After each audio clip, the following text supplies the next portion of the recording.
Hi, I'm Carrie, and this is So Darn Fun. And today is the day we've all been waiting for. Helga wanted to come disguised. She didn't want to reveal the outfit until the end of the video. She wants it to be va-voom. So she's going to stay hidden, and we will do the gown reveal at the end of the video.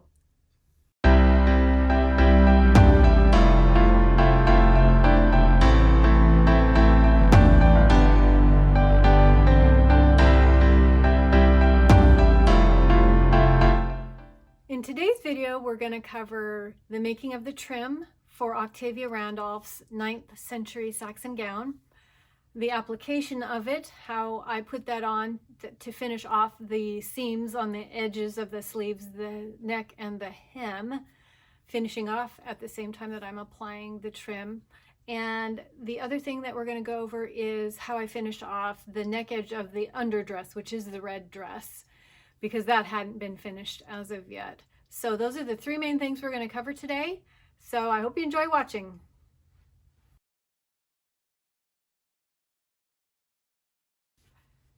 The first thing I want to cover here before we get on with the rest of the video is the issue of the trim that I put together. I have some silk ribbon in strips like this. They're about 1.25 inches wide. And what I really needed was a nice thick piece, because the idea was that we were going to place this nice gold trim over the top with the green edges poking out just a little bit and showing through the open spaces. So I will show you right here how I sewed these together. And I did a length of this, and I sewed on a length of this, and then changed my mind about how I wanted to do it. Sometimes when I make custom gowns like this, I have to see something before I realize if I want to do it that way or not. And so this is one of those instances where I made some trim, and then I decided it really didn't quite get the look that I was going for, and so I just had to redo it. So I'm taking you on that road with me. Let's get on to the rest of the sewing videos. Okay, so I've had a decision to make. I already showed a clip of how I sewed the two thin ribbons, they were like this, together to get the width to put underneath this gold braid. And as pretty as it is, I think I'm gonna redo it. I want a little bit more green sticking out of the edges, and so instead of sewing the ribbons together like this, I'm going to do it like this. I'm just going to sew them on separately to the ribbon itself. I find out that if I line the edge of the ribbon up with the side of this middle strip here, then I get, oops, like a 1/4 inch sticking out, which from a distance is going to look a lot better on the blue gown than having it so narrow. Close up it looks great, but from a distance it's not quite as striking, and so I'm going to go back and redo it so that it's spaced more like that. And you'll never know that underneath this middle one, it's actually, there's a gap. Isn't that fun? So I'm glad that we have plenty of this trim and plenty of the beautiful silk ribbon, because I don't have to pick anything apart, at least not as of yet. If I find out I need more, then some of the strips I've already sewn together, I'll just have to take apart and redo. So that's my plan. Here we go.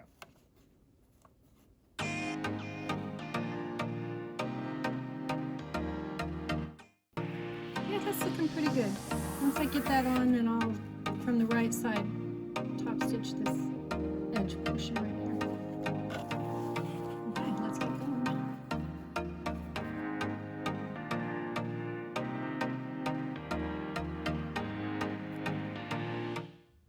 After a couple hours of sewing this silk onto this ribbon, I'm finished, I hope.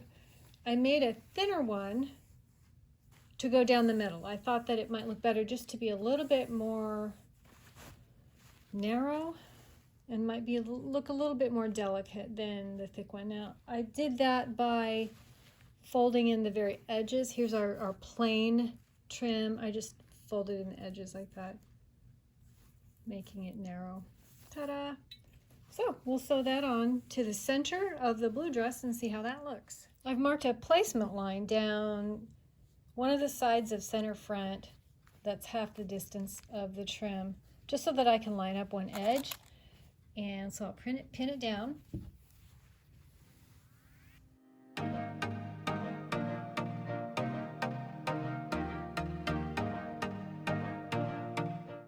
Now I'm not starting completely at the top edge, and this is why.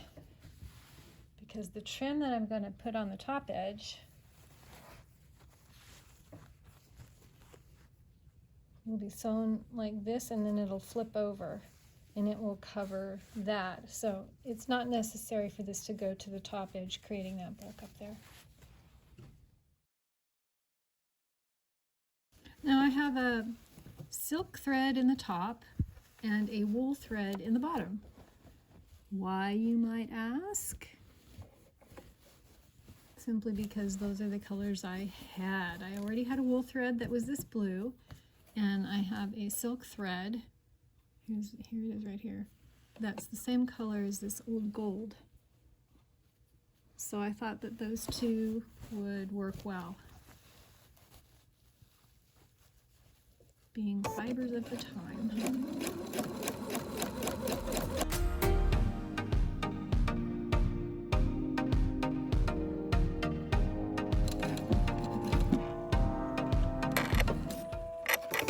Now we have the same issue with the bottom. There will be trim folded up. So it looks messy. I'll just cut that off after a bit. Now for the other side. I don't have this pinned down, so I hope I'll do it right. I just need to make sure that the trim isn't bunching up, that it's spread like this.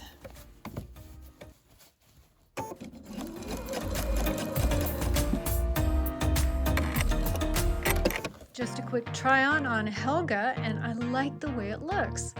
Let's see if we can bring it closer. That's nice.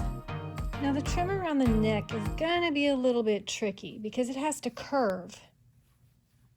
And like I mentioned before, this doesn't want to curve because it's a straight piece, so I'm gonna have to tease it. So what I'm gonna do here is I've got a thick thread that won't be left in this. This is just for the purpose of trying to tease it. I am gonna gather this edge, going through some little holes on this trim here. And when I've got this all stitched, I'm gonna pull it and gather it just a little bit and then try to press it so that it will follow the curve. It might leave the, pretty sure that the silk, oops, I got a snarl. Gotta love it. Anyway, I'm pretty sure that the silk is going to have like a maybe a little ruffled edge, which actually might look kind of cool. So I'm not really worried about that. So let me finish stitching this so we can get to the fun part. Okay, I've got the thread in. This designates center front, this pin here. And I'm just gonna do this. I want the outer edge to lie fairly naturally. It doesn't need to stretch or anything, but this smaller upper edge needs to gather in. So I will keep pulling this thread as I need to get a tighter curve here, which I think I need.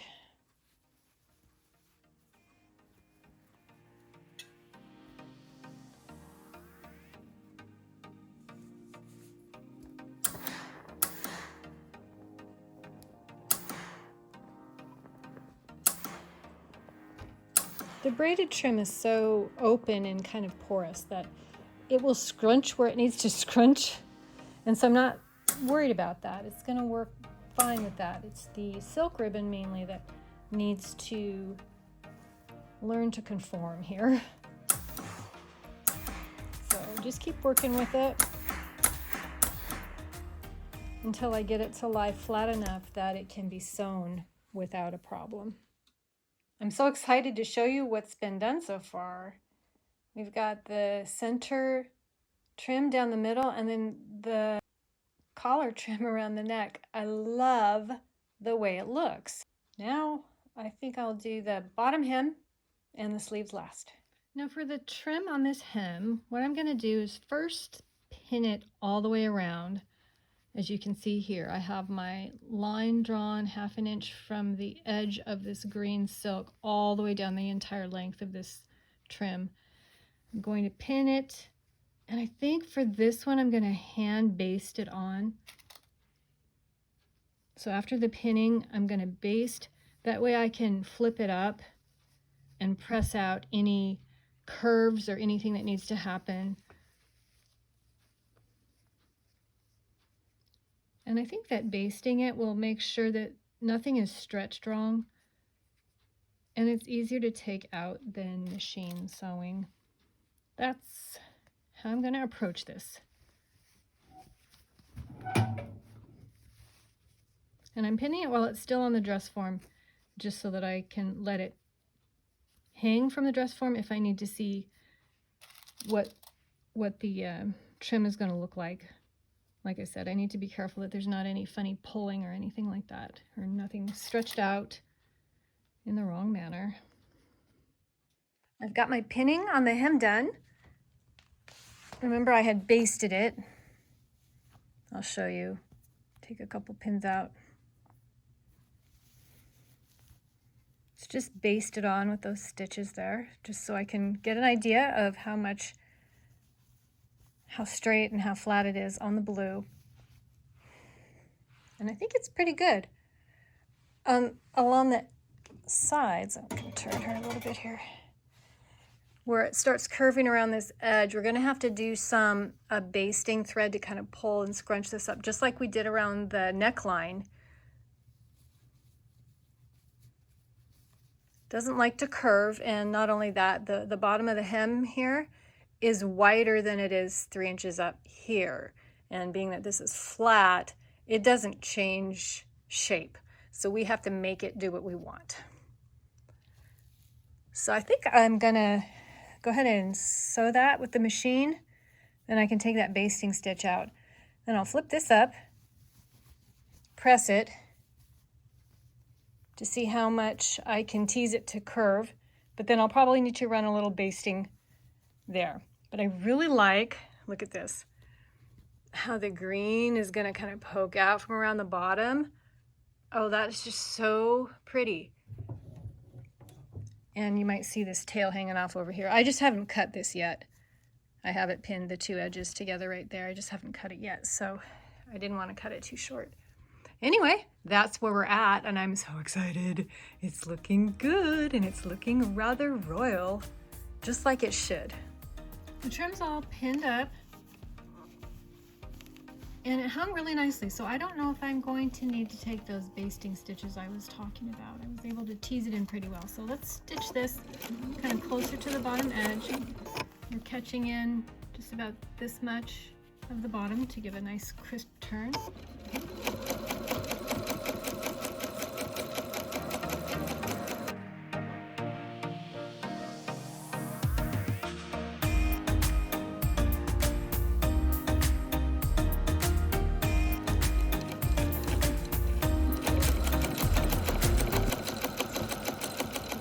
Bottom is completed. What do you guys think?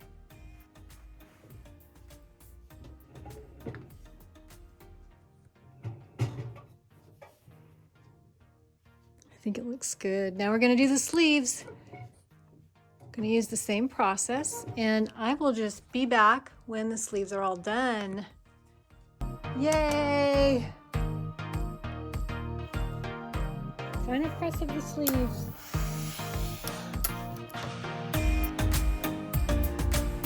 All right, ladies and gents, here it is. I'm happy with how it turned out. Now all I've got to do is the binding on the neck to the red dress, and then I'll put the two together and we will have this final ensemble. Now for those who want to know about the nitty-gritty of how I'm going to bind the neck on the red gown, you see there's a little slit here that goes in the back, and I'm going to bind this slit separately from the rest of the neck edge. So what I think I'm going to do, I have a 2 by 3 inch rectangle. It's kind of hard to explain, but from this side, the inside, I will stitch it on here, here, and then I'll cut a slit in the rectangle, enabling me to fold the edges in. And then when it's nicely turned to the inside, I will hand stitch that to the inside. Then I will come in with this long, I think it's about 22 inches by 2 inches band, and then I will be able to sew this on, turn it to the inside, and finish it off like that.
There, now I will hand sew that down, and that will finish off the little V in the back of the red dress.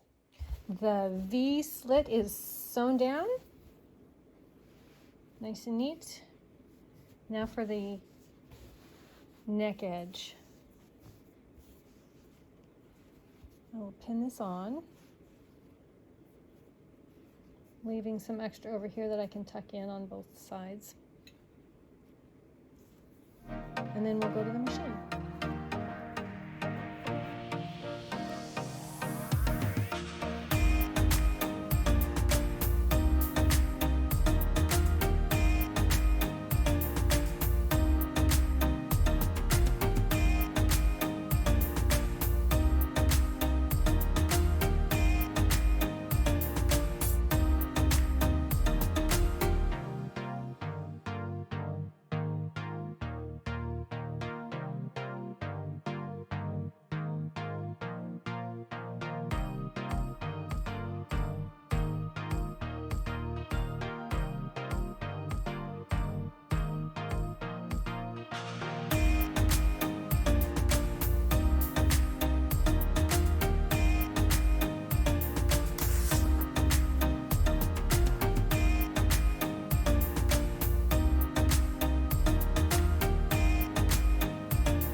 I am so excited about the final product that we have here. I think Octavia, I hope she's going to be over the moon.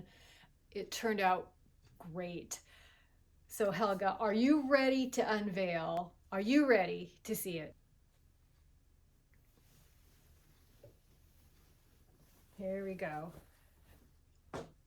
This is not the belt that Octavia is going to be wearing. She has her own that we all will see at a future date. But I love the trim. It all turned out so well. The colors are fantastic. I love the green poking out from the trim. Of course, there's no arm in this sleeve here, as I explained before. This is the arm here.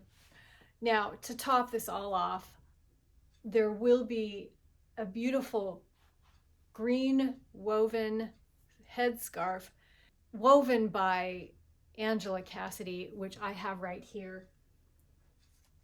And this color is so perfect. So if you can imagine that there's a head here, actually. And however Octavia is going to drape it, I do not know. But it's luscious. The feeling of this wool right here is something that I cannot even describe. It is so soft and cuddly. But anyway, the greens go together fantastically. It's smashing.